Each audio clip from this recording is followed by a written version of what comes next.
таң өмірді жаңадан бастауға берілген мүмкіндік. Арма қалайық, эфирде күлі боян. Бүгін қазан айының 26-сы, күн бейсенбі. Студияда мен Мейрамбек Таубалдиев. Бүгінгі бағдарламадан көретіндеріңіз. Жаяу жүрудің пайдасы қандай? Мас рестлинг спорты. Бүгінімен болашағы. Талап Иматалиевпен сұхбат. Токиода Олимпиада болады. Сол Токиоға біздер қазір мас рестлингті презентация дайындап жатырмыз. Данышпандар әлемі. STEAM туралы сіз не білесіз? Көзді ашып жұмғанша STEM мектебінің шеберлері 3 түрлі ерекше өнімді дайындап шықты. Талабы даудай таланттар. Өнермен асқар шыңға талпынған болашақ өнер жұлдызы Самал Жанатқызы мен домбырашы Ерасыл Әділбеков. Келіп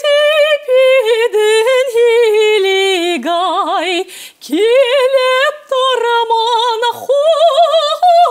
отқа түспей өртеніп, еріп тұрман.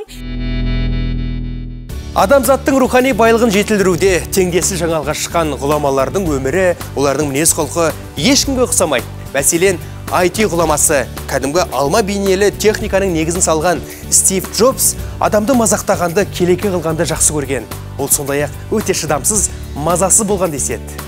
Ал Тесла электромобилінің негізін салушы Никола Тесла адамдармен араласқанды жек көрген. Ол жалғыздықты сүйген. Оның сондағы қорқынышы адамдармен араласа, олардан ауру жұғып кетеді деп сақтанған. Міне қызық. Алда тілші бейнематериалы жаяу жүрудің пайдасын бірге білейік. Америкалық Хайленс университетінің бір топ ғалымдары жаяу жүру ми қызметіне оң әсер ететінін анықтады.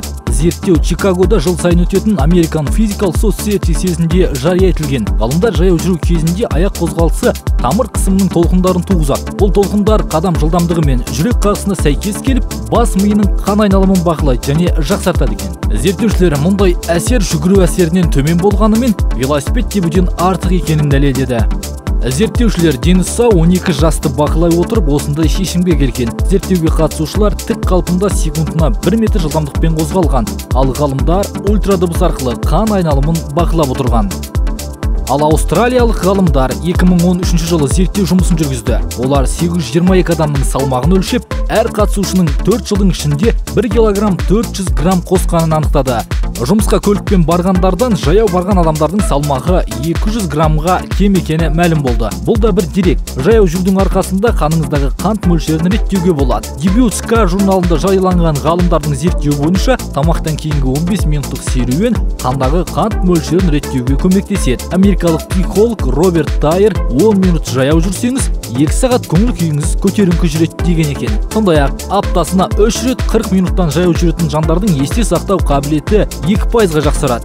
Есіңізде сақтаңыз. Жаяу жүру есте сақтау қабілетін арттырады. Кәне алға. Мен қызыл, кәне көк, берілме. Кәне. Сіз түсінбей қалдыңыз ба? Мас рестлинг деген спорт. Ол туралы сіз не білесіз? Оның болашағы қандай? Ендеше осы сұрақтарға жауапты бірге іздейік. Бүгінгі студиямыздың қонағы Қазақстандағы Мас рестлинг федерациясының президенті Талап Иматалиев және жаттықтырушы Павел мырза. Біздің және қайталанбас сұлу қызымыз Ақерке Садыхан. Қош келдіңіздер. Саламатсыздар, қош келдіңіздер. Осындай тамаша ерекше спорт түрі, мас рестлингті бір спорттық додаларда байқап қалдым, көзім шалып қалды, сөйтіп осы студияға шақырып, спортшылардың өздерімен сұхбаттасуды жөн көрдім. Тамаша, өте жақсы идея. Жігіттер, сіздер шаршамаңыздар. Қазір әлі талай сайысқа түсеміз, сондықтан біздің қасымызға отырсаңыздар. Ең алдымен Талап мырза. Енді көрермендер түсінбей қалды. Не болып отыр деп. Сол сұраққа жауап берейікші. Бұл қандай спорт? Мас рестлинг. Бірінші көргенде мен де түсінбей қалдым біріншіден. 5 жыл бұрын бізді Москваға шақырып, ол дейтін тарихы терең. Бірақ біз білмейміз. Бірақ дейтін тағы да кішкене терең жетсек, ертеде қазақ құлдықта сондай ойын болды екен. Бізде ма? Бұл жерде болды. Бүткіл көшпенділік, қандай халықаралық көшпенділік бар, соның ойындары бар. Мас рестлинг дейміз. Ол ертеде ата-бабаларымыз оны оқтау тарту дейді.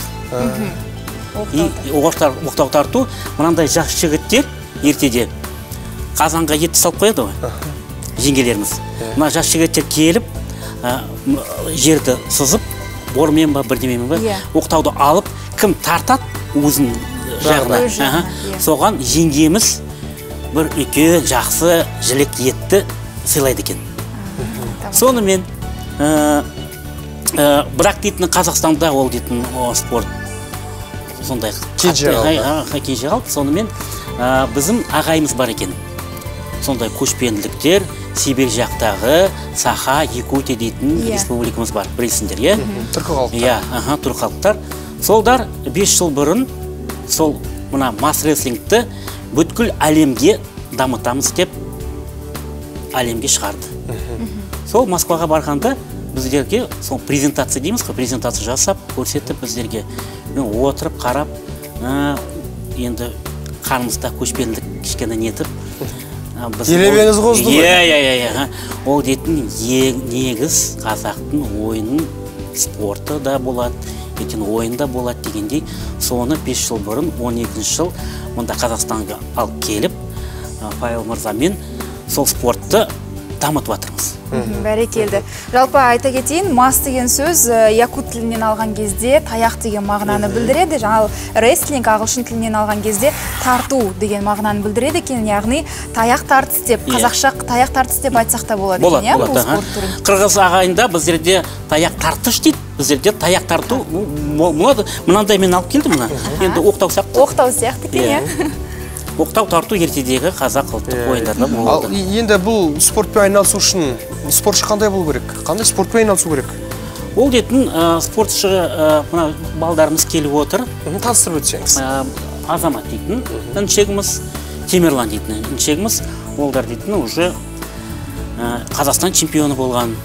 Мас рестлингтен халықаралық турнирлерге қатысып жүрген жігіттер. Енді дейтін биыл біздер бірінші этап кубка мира дейміз қой енді Алматыда өтті. Бірінші рет? 13 мемлекеттік жинадық бізді. Өте тамаша өткіздік. Екінші этап кубка мира болатын қазір Прагада болады. И финал дейтін Москвада. Енді Саха, Якутия, Москваға федерация дейміз қой енді. Соған бағынағысын болғасын, сол Москвада өткен. Ал енді кімді спортшыларымыздың бірін сұхбатқа тартайық? Жасыңыз қаншада? 18-десіз, Осы мас рестлингпен айналысқаныңызға көп болды ма? Осы жоғары оқу орнына түскеннен бері айналыстым. Ал енді осы спортқа келу жолында басқа да қандай спортпен айналысу керек? Мен кішкентай кезімде негізі дзюдо күресімен айналыстым. Дзюдомен? Сосын сабақ оқуға тура келді, сосын сабақ оқып тастап, сосын бір күні оянсаңыз таяқ соғып түсіп? Мас рестлингте жүрме? Мас рестлингке қызықтым, мен көргесін бірінші рет көрдім. Қалай қызықтырды сізді? Несімен қызықтырды бұл спорт? Білмеймін өзімде бірақ. Бір таяқ ұстағыңыз келді ғой,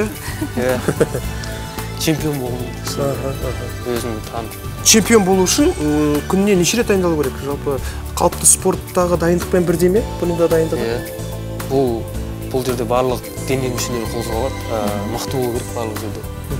Әр спорттың өзінің сыры да бар, сөздері бар, термині бар дегенде, осы спортқа бір мезет саяхаттап қойсақ, кім білген, арада апта өткенде екеуміз бір таяққа таласып жатып, спортпен айналысып қалармыз.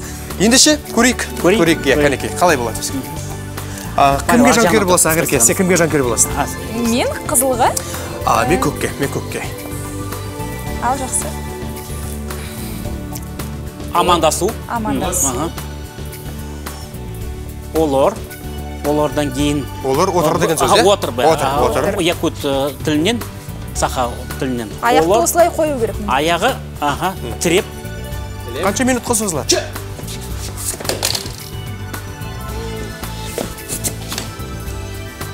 Қанша минутқа созылады? 2 минутке дейін. 2 минут. Қанша раунд болады? Қазір дейтін, 2 раунд. 2 раундта бір болса, дополнительный 1 раунд. Білем?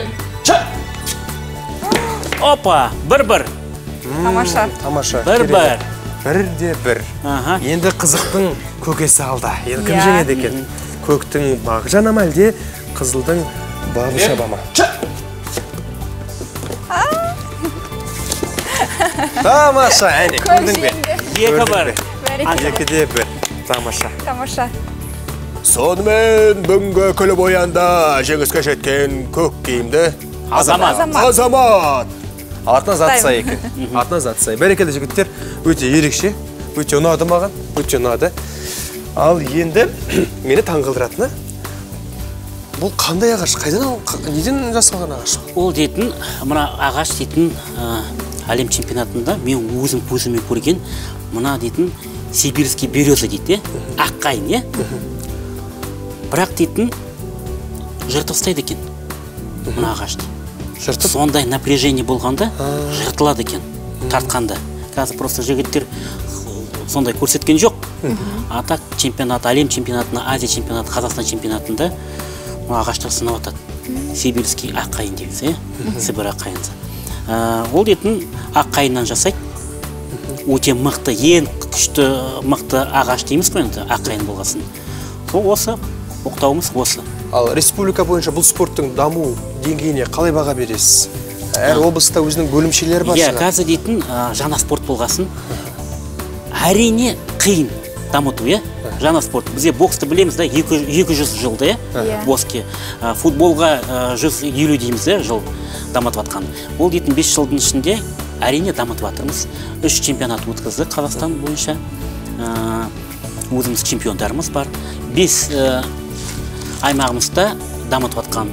Маңғыстау облысында, Ақтөбе облысында, Батыс Қазақстан, Астанада, Алматыда дамытып атырмыз. Енді республика федерация болғасын, біздерге жігіттер келеді, өте қызық спорт болғасын, единоборство дейміз қой, бәрі келеді, бәріне ұнайды, жақсы. Бір жағынан дейтін қазір үлкен мақсат қойып қойды, халықаралық федерацияның мақсаты бар, ол 20-ші жыл білесіңдер, Токиода олимпиада болады. Сол Токиоға біздер қазір мастер-реслингті презентация дайындап жатырмыз. Иншалла презентация өткесін 24-ші жыл құдай қаласа біздер олимпиадаға кіріп сондай деп ойлайсыздар? Иә, ойлаймыз. Шын жүрген тілектеспіз. Осы спорт түрімен мен сұрағым келеді. Қыздар айналыса ма? Айналысады, әрине айналысады. Неше жастан басталады? Неше жастан болғанда 12 жастан бастап бола береді.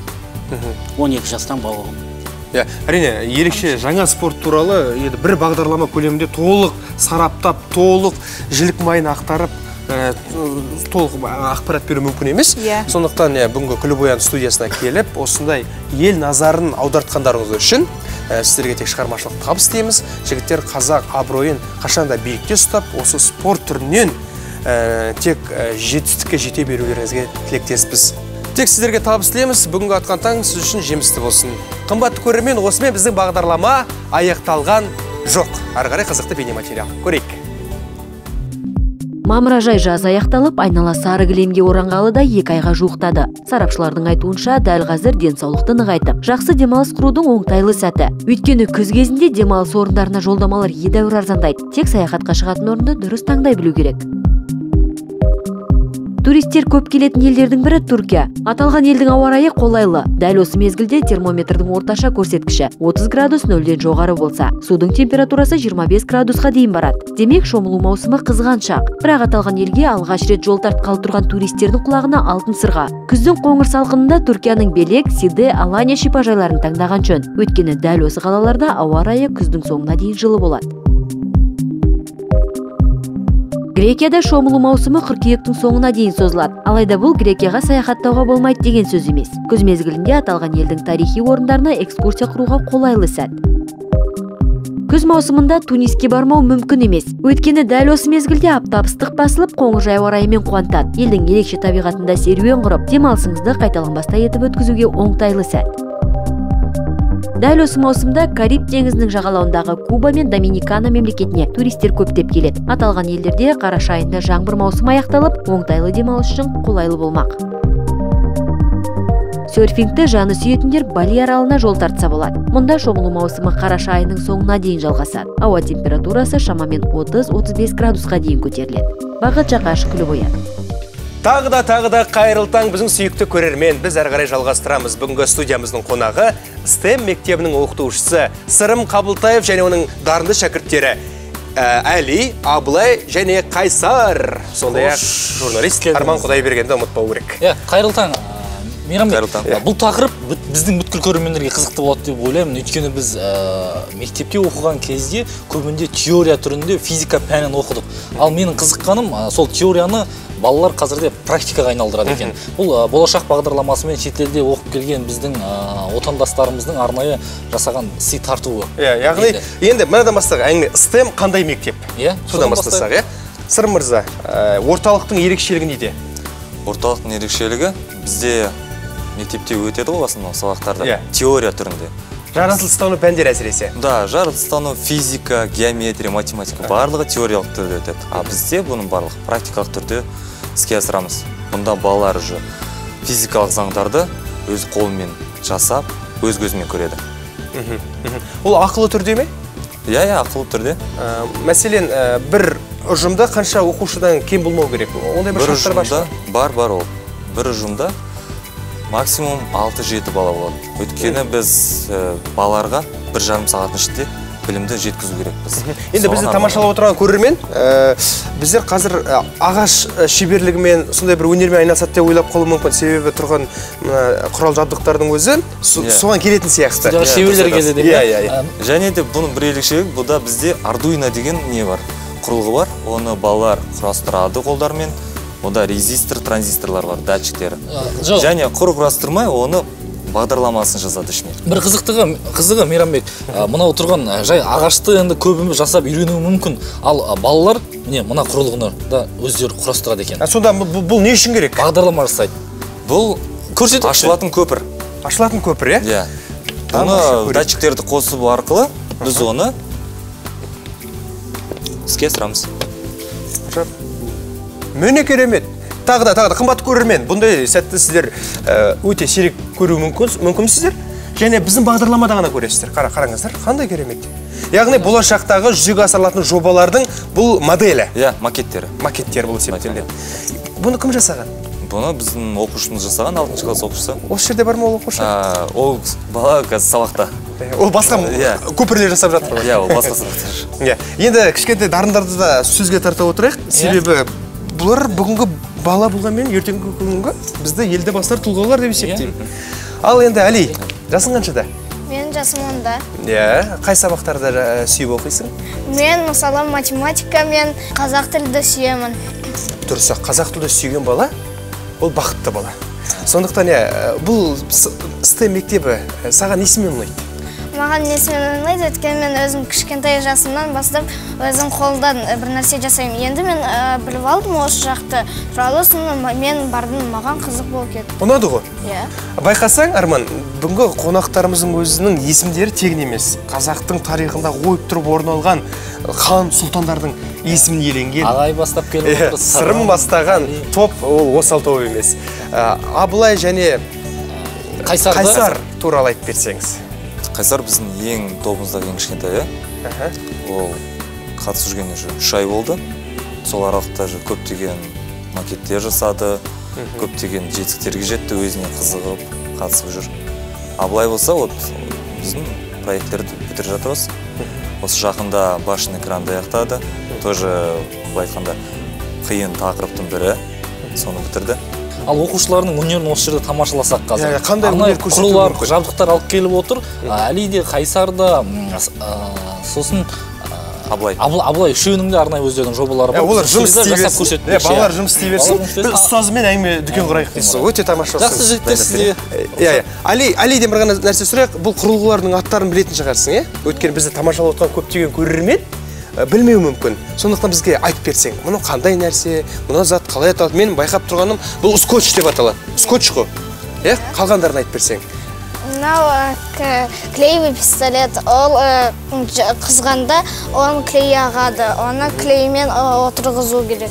Ағаштарды. Ал мына ағаштар қандай ерекшелігі бар? Қайдан алдың бұл ағаштарды? Ағаштарды мен осы робототехникадан алдым.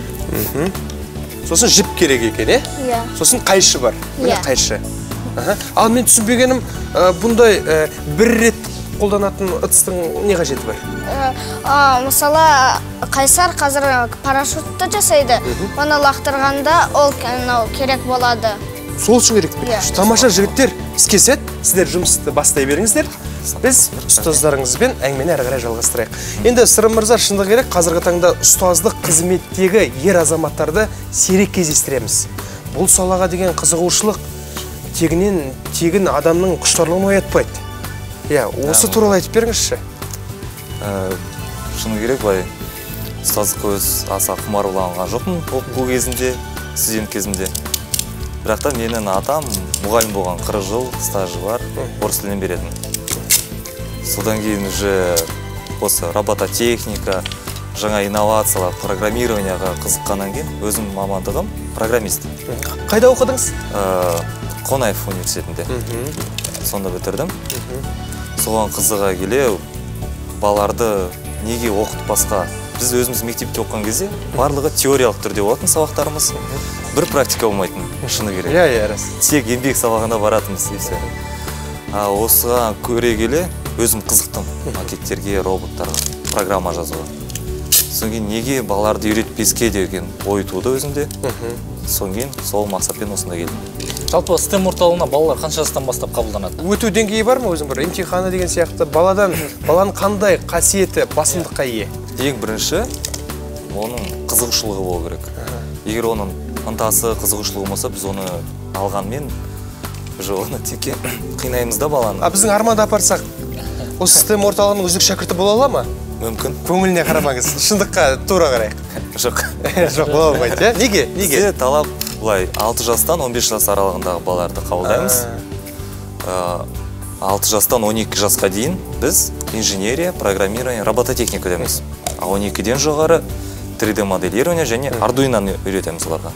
Потому что олар өте күрделі, қиын сала болып табылады. Кішкентай балалар оған мүмкіндіктері жетпейді. Және екіншіден физика. Физиканы үйренгеннен кейін ол физика қажет болады. Өте әсерлі сұхбат, дәл қазір сұхбатымызды үзе тұрайық. Себебі бізде жарнама. Арнамыздан алыстамаңыздар. Арнамызға енді қосылған көрермен тағы да қайырлы таң. Сіздер күліп оян бағдарламасын тамашалап отырсыздар. Біз сұхбатымызды жалғастырамыз. Жалпы енді көрермен іштей ойланып отқан болуы мүмкін. Жалпы бұл STEM орталығы қайда? Жалпы Қазақстанның қанша қалаларында бар? Қазақстанда Астана қаласында бар, Алматыда бар, Ақтөбе, Атырауда бар, және Павлодарда бар. Болашақта тағы 1-2 қалада ашылады деп отыр, жобаланып отыр. STEM-нің азды-көпті тарихына тоқтала кетсеңіз. STEM-ді біздің болашақ бағдарламасы бойынша ақш-та оқып келген студенттері әкеліп отыр. Ол жақта STEM деген уже мектепте методика ретінде өтіп жатыр, практикалық түрде өтіп жатыр. Соны біздікілер өзіміздің Қазақстанның стандарттары бойынша жөндеп, осы біздің елге әкеліп отыр. Ал қай кезеңіне келдік? Қай процестің қай кезеңіндесің? Мен қазір катапультаны жасап жатырмын. Сосын қазір ең соңында қандай өнім дайын болады шамамен? Не болуы мүмкін? Менде катапульта болады, ол соған бір нәрсе салғанда, оны тартқанда ол атады. Атады? Бізді өйтіп қорқытпа сен? Әрине, әзіл. Ал болашақта мамандығың осы STEM орталығындағы үйренген осы өнермен байланысты бола ма, әлде басқа саланы таңдайсың ба? Байланысты болады. Қайда оқуды армандайсың? Мен университетте оқыған келеді. Қай университетте шамамен? Назарбаевтың университеті. Назарбаев университеті. Жасың қаншада дедің? Менің жасым 10-да.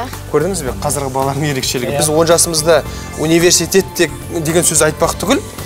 Біз сол доппен нені ажырата алмаушы едік. Қазір балалар міне, Назарбаев университетін айтып отыр. Демек, біздің болашағымыз жарқын. Қандай, кім болғың келеді? Инженер. Тамаша, инженер болады. Түрі де келеді екен, өзіне? Көзді ашып жұмғанша STEM мектебінің шеберлері 3 түрлі ерекше өнімді дайындап шықты. Біздің көз алдымызда. Көз алдымызда, әп-сәтте. Сырым мырза, қандай өнімдер кішкене бағасын беріп өтсеңіз? Түсіндіре кетсек, бізде ең бірінші оңай деңгейдеміз. Қайсар? Иә, Қайсар. Қайсардың жасаған дүниесі. Парашют жасады. Парашют жасаған екен, міне. Бұл дейтін, яғни жас ерекшеліктеріне және талабына байланысты деңгейге бөлінген. Қиындықтары бойынша бұл ең оңай проектіміз. Ең бірінші сабақтарды жасайды. Парашют, былайынан ұшасың ба? Ортасына отырғызайын ба? Әрине. Бұл жас деңгейлері бойынша бөлінеді бізде. Біріншісі тамаша. Екіншісі бізде бұл катапульта. Көрсеңіз. Катапульта. Бұл ең кішкентай катапультамыз. Бұда тоже балалар жасайды, үйренеді, және де тарихын оқытамыз, үйретеміз. Әлі бірдеңе көрсеткісі келеді. Ол атқан деп, ол енді бұлай атады. Опа. Тамаша. Ренжіген адамды атып алуға болады екен, ерекше құрылғы екен. Үшіншісі заңдылықтарды түсінеді. Үшінші бізде бұл ашылатын көпір. Көрсеңіз. Көпір. Бұл Абылайдың өнімі. Көпір. Тамаша. Ашып көрейікші. Ашылғанда? Бұда әлі механизм орнатқан жоқпыз. Әзірге қолмен ашылады. Кейін оны механикалық автоматтандырылады. Гидравлика, механика, электриканы қойса болады. Тамаша. Көпірдің атын қойдың ба? Қалай атасақ болады? Бұл көпір күліп оян деп аталған сияқты. Күліп оян көпірі. Күліп оян. Қандай ғажап. Рахмет. Ал енді Сырым мырза біздің студиямызға келіп, жалынды жастарға қанат бітіріп, қанатын қатайтып, осындай ерекше өнерімен бізді де, көрерменді де тамсатқаны үшін сізге үлкен алғысымызды білдіреміз. Шәкірттеріңіз көп болсын, тек жұмыстарыңызға сәттілік тілеймін. Рахмет. Әли, Абылай, Қайсар, оқуда озат болыңыздар. Рахмет сіздерге. Рахмет сізге. Қымбатты көрермен, біз сіздермен қоштаспаймыз. Әрі қарай қызықты бейнематериал. Сіз болып, біз болып, бірге тамашалайық. Жыл сайын әлемде сатылымы жоғары, рекордтарды тіркейтін Гиннес кітабы бәрімізге белгілі. Тұрақты түрде шығатын кітаптардың легі бір-біріне мүлдем ұқсамайды. Осы кітапқа еніп, талайды таңдай қақтырған рекордтар бестігін дәл қазір назарларыңызға ұсынамыз. Профессор Даррен Тейлор суға биіктіктен ішпен секіру бойынша рекорд орнатқан. Ол 11,5 метрлік биіктіктен тереңдігі небәрі 30 сантиметрлік бассейнге ішімен секірген. Мұндай рекорд әрине кез келгеннің қолынан келе бермейді. Дуги Лампкин Мен аралының 60 километрге созылып жатқаны танымал тас жолын бір ғана дөңгелекпен жүріп өткен. Ол үшін рекордшыға небәрі 1 сағат 35 минут қажет болған. Бұл уақытта білікті байкерге тепе-теңдікті сақтап, түрлі кедергілерге толы жолда аса сақ жүруге тура келген.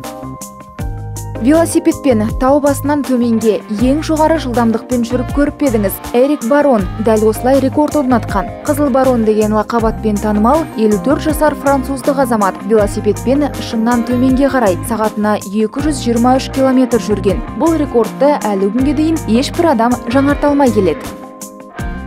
Жаңа әлемдік рекордты америкалық видеоблогер Тайлер Тони орнатты. Ол 162 метрлік биіктіктегі зәулім ғимараттан баскетбол добын себетке дөп лақтырған. Осылайша Тайлер өзіне дейінгі австралиялық Брэд Стэнфорд орнатқан рекордты жаңарта білді. Ол 126 метрлік биіктіктен допты себетке дәл тигізген еді.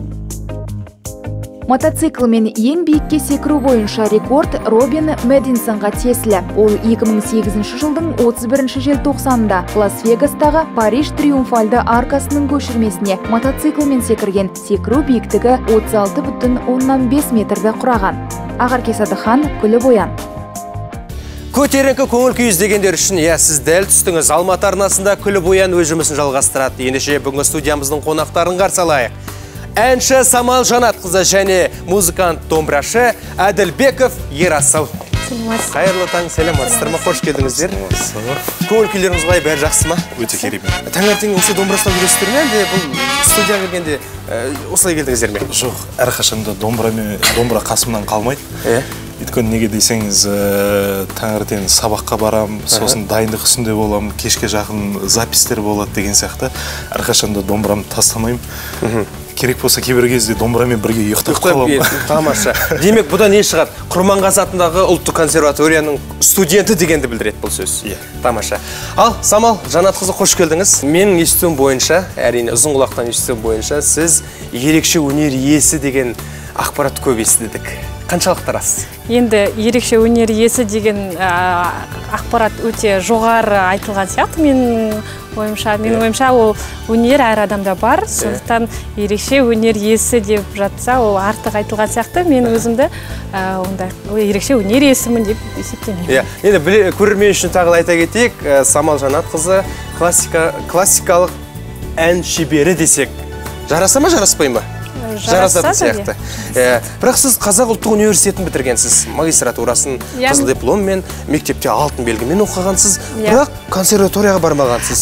Себебі Қазақстан Республикасының білім жүйесі мені консерваторияға оқуға мүмкіндік тудырмады. Себебі мектепті алтын белгіге бітірген жас түлек консерваторияға бірден түсе алмайды. Колледжді бітіріп барып түсіру керек, немесе подкурс оқу керек. Ол ақылы түрде, ал мен ол кезде мектепті алтын белгіге бітіргеннен кейін оның үстіне өзім ақылы түрде оқығым келген жоқ. Содан кейін маған Қазақ ұлттық университетінің экономика және бизнес жоғары мектебінен өте жоғары мамандықтың алтын белгілер арасында жарысып түсетін мамандықтың грантына мен ие болатынымды біле тұра, мен сол Қазақ ұлттық университетіне бардым. Алайда Қазақ ұлттық университетінде мен түскеніме өте қуаныштымын, себебі ол университет маған өнерді ары қарай жалғастыруға мүмкіндік берді. Әрине қуаныштысыз. Бір емес 16 мемлекетті аралап қайттыңыз. 16 мемлекетті Қытайдан бастап Азия, Европа елдері, Азияның ең көп болмайтын елдері ол Иордания, содан кейін жаңағы Қытай, Индия, тағы да Түркия, Баку, Азербайджан, жаңағы көптеген мемлекеттерінде болды. Жазда Европаға бардыңыздар? Жазда Европаға ол магистратураға түскеннен кейін жаңағы біз ояқта білім алу үшін Польша мемлекетіне бардық. Бұл ерекше өнеріңізді алғаш байқаған ата-анаңыз екен? Ата-анам.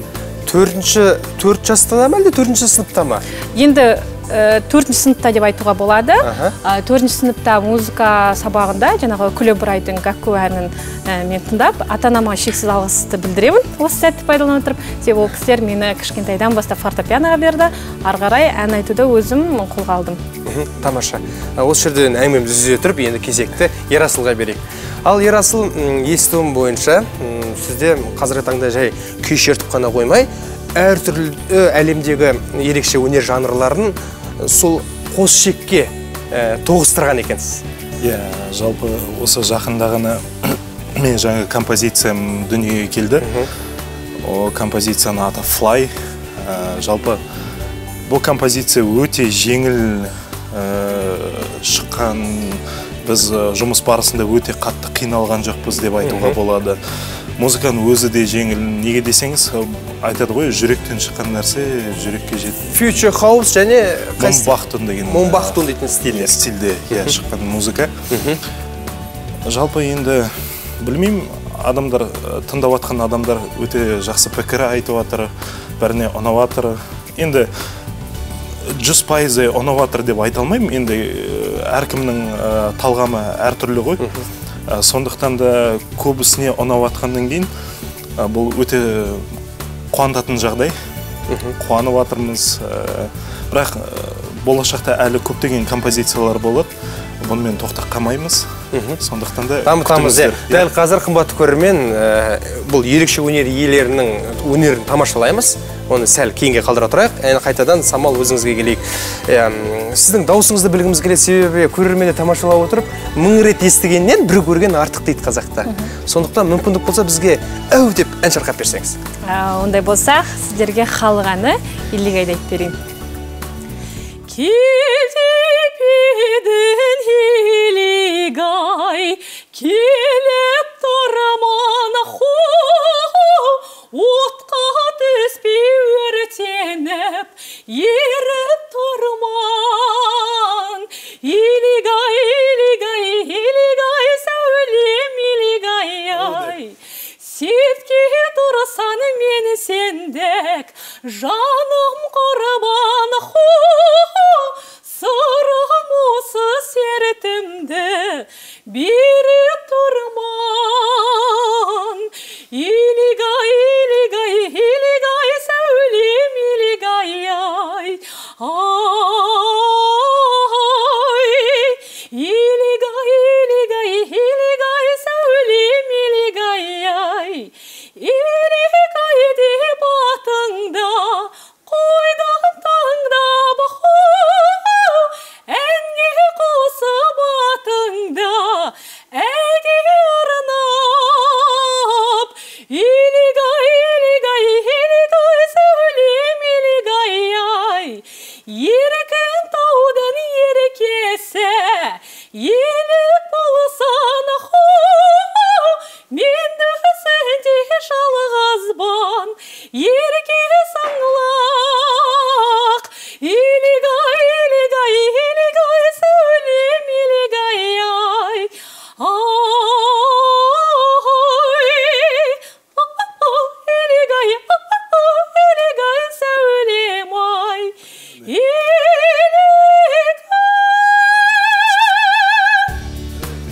бәрекелді.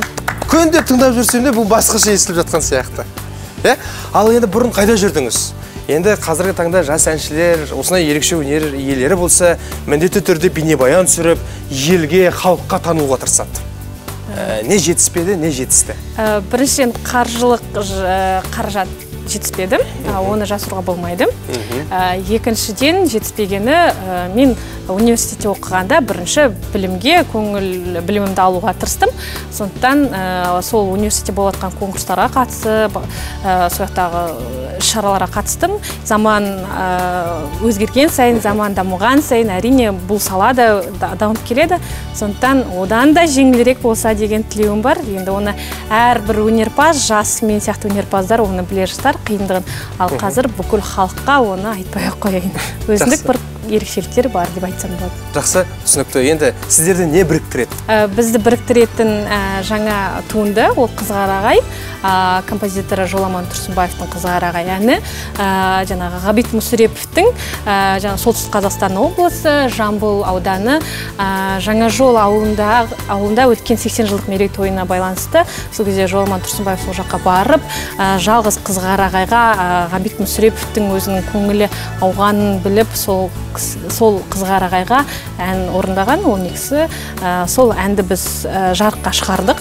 Оны мен баяғыдан кішкентай кезінде Балдәурен байқауға шығарғанбыз, содан кейін осы жылы жаңадан өңдеп шығардық. Біздің Ерасыл мырза ол жаңағы Қызғарағай әніне сүйемелдеу жасады. Қымбатты көрермен, дәл бүгін Қызғарағай бейнебаянның тұсаукесері. Сондықтан біздің арнамыздан алыстамаңыздар, аздан соң бейнебаянды бірге тамашалайтын боламыз. Ал енді Самалдың өнеріне әбден қанықтық. Енді біздің көрермен үшін Ерасылдың өнері ол қандай өнер деп тамашалап таңғалып отырған шығар. Ендеше кезек өзіңде Fly композициясын тыңдайық.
Ғажап, нағыз қазақ өнерін биікке самғататын, биікке шығаратын қос өнерпазбен танысқаныма өте қуаныштымын. Енді Самал, Ерасыл, біздің студиямызға келгендеріңіз көп рахмет. Ең бастысы өнер жолына бастаған қадамдарыңызға гүл бітсін, жыр бітсін, нұр бітсін деп қояйын. Тек табыс тілейміз. Әрқашан күліп ояныңыздар, сонда күндеріңіз көңілді әрі жемісті болады. Қымбатты көрермен, әрі қарай қызықты бейнематериал, ендеше бірге көрейік. Қандай сөзді айтқанда дұрыс емес болады. Қисық сұрақтың бүгінгі қояр сауалы дәл осындай.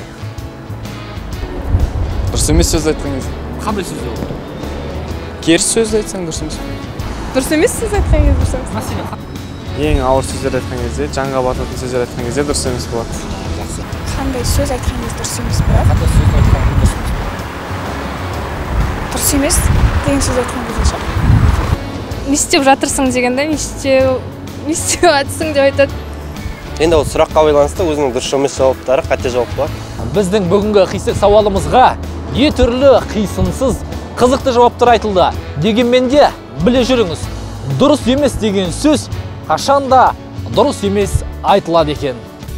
Егер басыңызда қиын жағдай болса, және ол мәселе шешілетін болса, алаңдамаңыз, ол бәрібір шешіледі. Ал басыңызда қиын жағдай болса, ол шешілмейтін болса, бәрібір алаңдамаңыз, ол ешқашан шешілмейді. Жүргізушіге киім ұсынған Мен Шоп Алматы дүкендер желісіне алғыс білдіреміз. Күліп оян, көрермен.